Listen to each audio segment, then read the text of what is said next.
In 2016, the FETO terrorist organization launched a failed but deadly coup attempt in Türkiye. The plot was stopped by the courage of the Turkish nation as unarmed civilians took to the streets. Despite tanks crushing them and bullets raining down, they stood firm, defending their democracy. Today, members of FETO can freely roam the United States and even attend the funeral of their terrorist leader under police protection. The threat FETO poses isn't limited only to Türkiye. Here in the US, the group has quietly built one of the largest charter school networks in the country, operating under the radar, funded by the American taxpayer. Former ambassador to Türkiye James Jeffrey describes them as a cult-like secret society. They were also very active within elements of the military. That led to the coup, which was a deliberate coup by Fethullah Gulen, organized by him to overthrow the Turkish state. Period. It did not succeed, fortunately.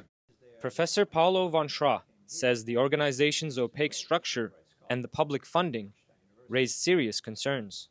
Do you realize, you American authorities, that you are essentially nurturing a secret society which thrives on public funding? Since its motives are not fully disclosed and its structure is secretive, opaque, non-transparent, I think there's legitimate reason for suspicion.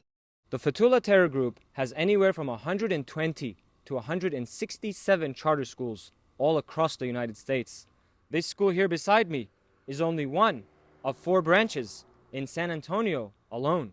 It was investigated by the Texas Education Agency for the misuse of H-1B visas, improper vendor contracts, discrimination, and the misuse of public funds.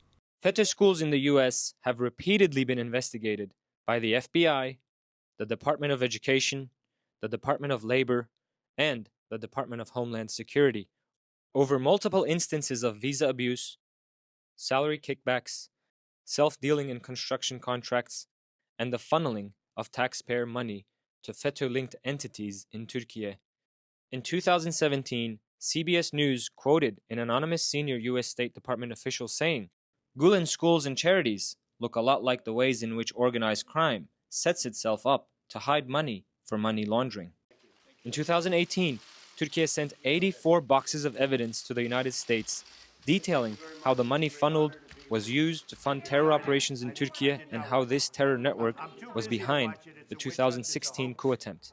The leader died before the US acted on Türkiye's extradition request, but his terror organization's charter schools, funded by the American taxpayer, continue to expand across the country under the guise of education.